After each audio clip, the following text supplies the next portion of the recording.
I'm Gretchen Rubin, and this is The Happiness Project.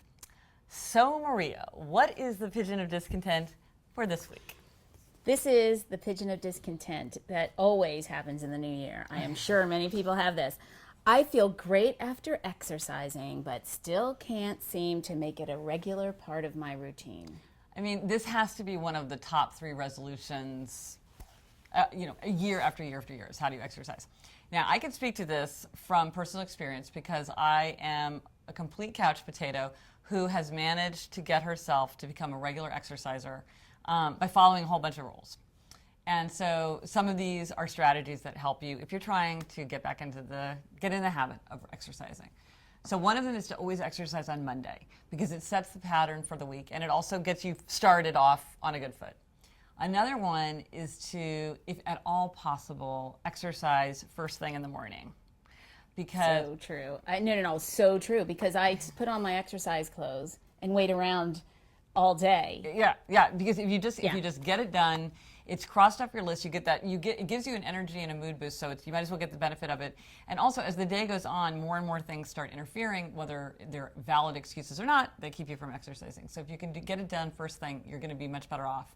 Another thing is a strategy that I did a lot was to say I could skip a day, but I couldn't skip 2 days in a row.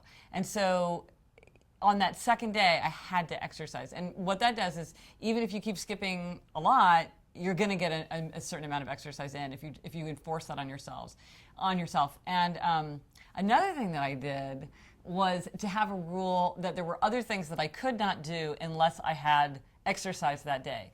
So, for example, maybe I couldn't take a shower if I hadn't exercised. Well, you can go a day or so, but at a certain point you have to exercise because you have to take a shower. It's kind of what I do with my kids and their homework. Yeah. You can't watch TV. Right. Until one thing's done, then you can do another thing. So you make a rule for yourself like that. Right.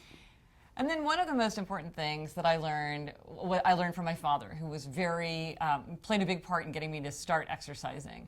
And, because sometimes it's very easy to think to yourself, well, if I can't go for a 3-mile run or I can't go to that Pilates class, it's just not worth it.